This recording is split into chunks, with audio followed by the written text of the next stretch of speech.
everybody. This is Joseph P. Farrell with news and views from the Nefarium on Thursday, July 25th, 2024. With all the talk going on about the attempted assassination on President Trump, I want to add a further 2 cents to it. But before we get to that, I want to remind everybody we do have a vid chat for tomorrow afternoon at 2 p.m. U.S. Central Time. That means get your questions and comments in no later than 10 p.m. tonight, U.S. Central Time. We are going ahead with the vid chat as scheduled, but as usual, I'll be in there a little early to make sure I've got all the technical things done. I also want to announce that Dark Journalist and I just recorded, it was a marathon recording session. We recorded 2 different interviews. One of these interviews we're hoping to put up behind both of our paywalls.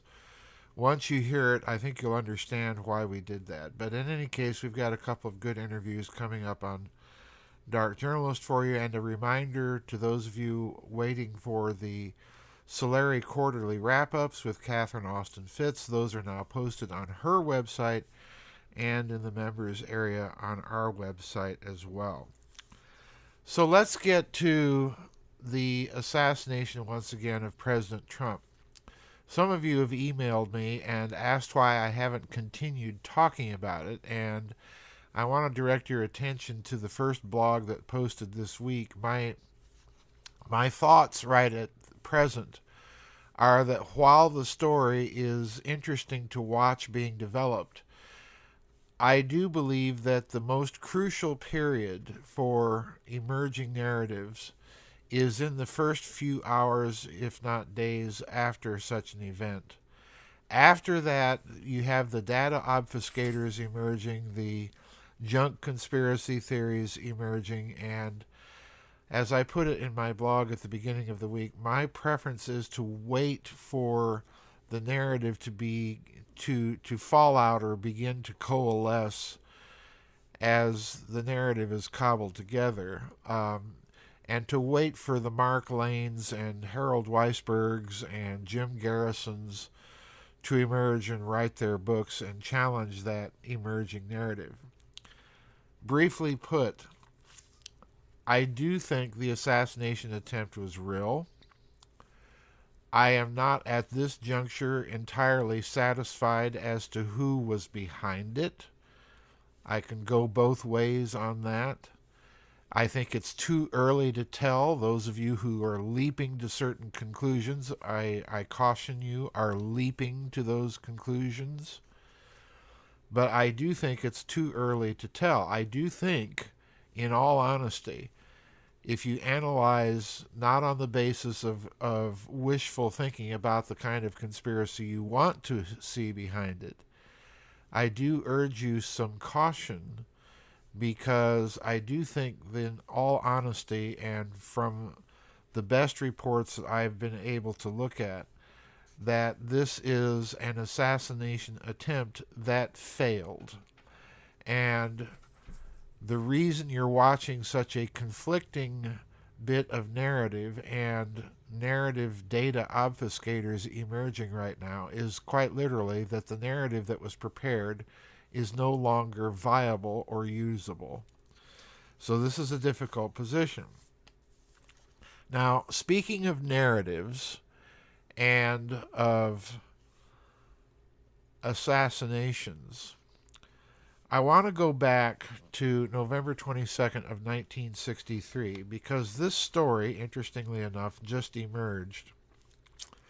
And I think it emerged for 2 reasons. We are already hearing a narrative being put out, and I, at this juncture, do believe it to be a narrative, that the alleged assassin in the Trump shooting has apparently done some research on Lee Harvey Oswald to figure out how far away he was when he allegedly shot President Kennedy. So in other words, the narrative is being put out that the man was a lone nut who shot President Trump, and that the lone nut in turn believed, and this is the real key here, believed the version of events or the narrative of events as promulgated essentially by the Warren Report.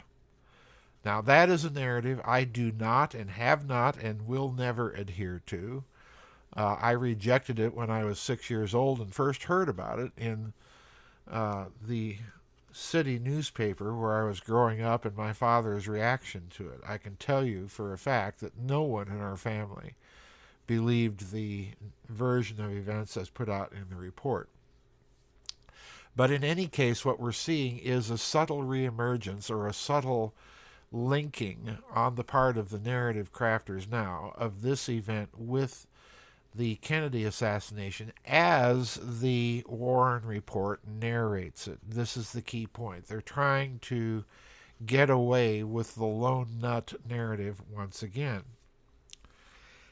In that respect, there's a story that just emerged about an affidavit of U.S. Senator from Texas, Ralph Yarborough. Now, I referred to Senator Yarborough in my book on the Kennedy assassination, LBJ and the Conspiracy to Kill Kennedy, a coalescence of interests. Senator Yarborough was one of the senators from the state of Texas at the time of the Kennedy assassination, and in fact, Senator Yarborough was riding in the limousine with Vice President Johnson and his wife, Lady Bird Johnson. Senator Yarborough was riding in the rear seat of that limousine behind President Kennedy's limousine on the left side. As most of you know who've researched the Kennedy assassination story, originally the plan was for Connally to ride with Johnson and for Senator Yarborough to ride up with President Kennedy, but at the last minute, again, the very significant clue here, Johnson insisted that Connally and his wife ride with the Kennedys and Senator Yarborough ride with him.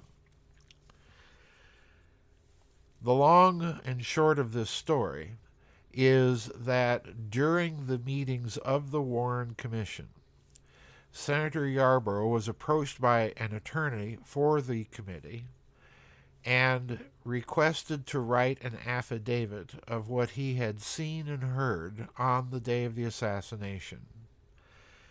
And he did, in fact, file an affidavit dated on the 10th of July, 1964.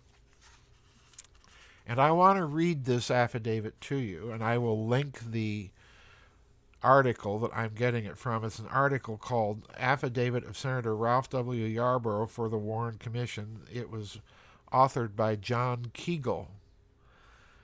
And it cites and quotes the entire affidavit, which I'm going to do myself. I'm going to read the affidavit to you. But I want you to pay very careful attention to 3 paragraphs in particular. Listen carefully. This is Senator Yarborough, July 14th, 1964. Quote, "In response to the oral request of one of the attorneys for the commission that I send you an affidavit for inclusion in the record of the assassination of President John F. Kennedy, I make the following statement.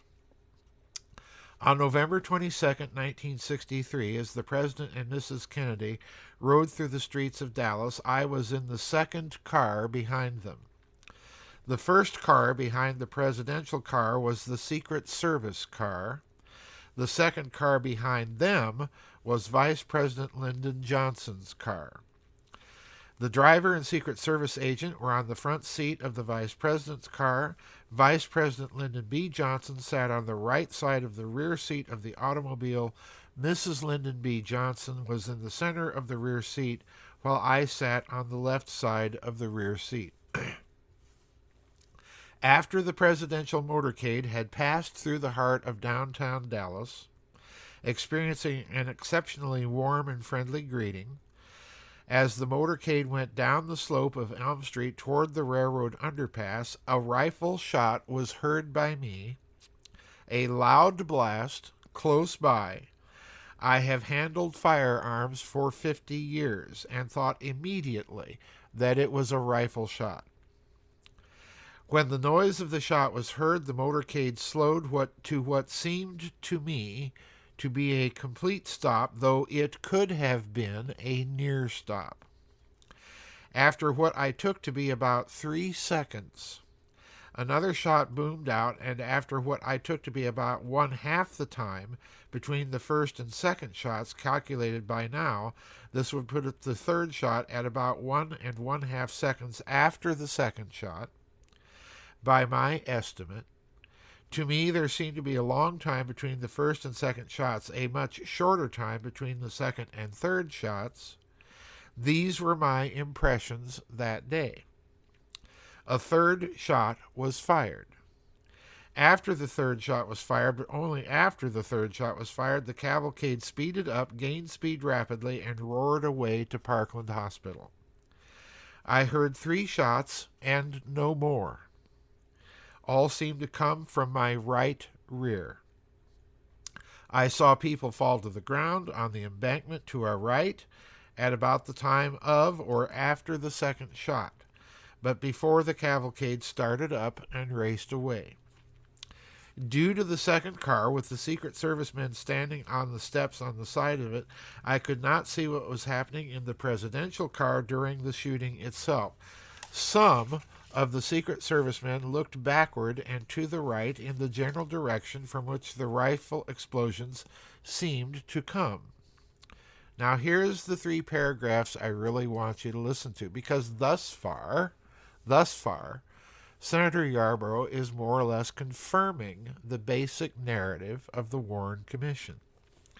But then we get a very strange set of 3 paragraphs. After the shooting, one of the Secret Service men sitting down in the car in front of us pulled out an automatic rifle or weapon and looked backward. However, all the Secret Service men seemed to me to respond very slowly, with no more than a puzzled look. In fact, until the automatic weapon was uncovered, I had been lulled into a sense of false hope for the President's safety by the lack of motion, excitement, or apparent visible knowledge by the Secret Service men that anything so dreadful was happening. Knowing something of the training that combat infantrymen and Marines receive, I am amazed at the lack of instantaneous response by the Secret Service when the rifle fire began. I make this statement in this paragraph reluctantly, not to add to the anguish of anyone, but it is my firm opinion, and I write it out in the hope that it might be of service in the better protection of our presidents in the future. After we went under the underpass on the upward slope, I could see over the heads of the occupants of the second car, the Secret Service car, and could see an agent lying across the back trunk of the presidential car with his feet to the right side of the car, his head at the left side. He beat the back of the car with one hand, his face contorted by grief, anguish, and despair, and I knew from that instant some terrible loss had been suffered. On arrival at the hospital, I told the newsman that 3 rifle shots had been fired. There was then no doubt in my mind that the shots were rifle shots, and I had neither then nor now any doubts that any other shots were fired. In my opinion, only 3 shots were fired. And then the affidavit concludes, the attached photograph from pages 24 and 25 of the Saturday Evening Post of December 14th, 1963, shows the motorcade as I remember it, an instant after the first shot, and then there is an attached photograph to the affidavit, given and sworn to this 10th day of July, 1964, at Washington, District of Columbia, signed Ralph W. Yarborough, unquote. So in other words, Senator Yarborough, number 1, please note, is corroborating the basic narrative of the Warren Commission as having heard 3 rifle shots from behind the presidential limousine. Nothing wrong with that. But he devotes an entire paragraph to note the fact that the Secret Service assigned to the protection of President Kennedy, besides having been basically warned off of the presidential limousine by Lyndon Johnson at the start of the motorcade, in addition to all of that, responded rather slowly. And please note also that the motorcade after the first shot, according to Senator Yarborough's testimony, comes to a near full stop, or, as he also said, a full stop. He wasn't sure if it was a complete full stop or a near full stop, but after the first shot, it comes to a near full stop at the minimum. Now, normal security protection under such circumstances would have the motorcade speed up and speed away from the scene. Instead, it slows down. So a lot going on in the affidavit, but Senator Yarborough is raising questions about the training and readiness of the Secret Service in the most famous assassination in modern American history. And we've all seen the disturbing pictures of Trump being, number one, allowed to go out and mount the podium some minutes after the alleged shooter was spotted by some counter-snipers team on the roof of the building from which he shot. So a lot going on with the Secret Service that apparently, we've just seen the resignation of the director of the Secret Service, Cheadle, but apparently the concerns go all the way back to the assassination of President John F. Kennedy. Nothing new, in other words. So in other words, if you want to make sure that you're going to assassinate somebody, assign a Secret Service detail and make sure that they're nowhere actually near the president that you're trying to protect at the time that you try to assassinate him, or in this case, the former president. So another very disturbing pattern for those of you who've been noticing the odd little parallels between the Kennedy assassination and the Trump assassination. You can add this one to it, the Secret Service preparation, because it certainly seemed to have been a concern to one of the witnesses and participants in that tragic motorcade in 1963. So that's it for today's news and views from the Nefarium. We will see you on the flip side. Don't forget, everybody, we do have the vid chat at 2 p.m. tomorrow afternoon, U.S. Central Time. Get your questions and comments in no later than 10 o'clock tonight. Please remember to keep your comments focused and come to the point as quickly as you can. The longer you talk, the less time someone else may have to get their comments listened to. We're on that new format now, which unfortunately means we have only a 3-hour window for our vid chats. Hopefully at some day in the future we'll be able to return to some stable platforms and have our old-fashioned vid chats where we talk until the subject is exhausted. But for now, we're stuck with this new 3-hour format, so please remember to keep your comments direct to the point and focused so that other people can get their comments and questions in. We'll see you at 2 o'clock tomorrow afternoon, U.S. Central Time. As usual, I'll be in there a little bit early to make sure that all the technical issues and so on are handled and that we're ready to go. We have been having some internet problems where I live. If for whatever reason the internet should go out again and I'm not in the chat room right before the vid chat is supposed to start, then chances are my internet is not working, so I will have to reschedule, but I am planning to be in there tomorrow. So that's it for today's news and views from the Nefarium. We'll see everybody on the flip side. Bye-bye, and God bless.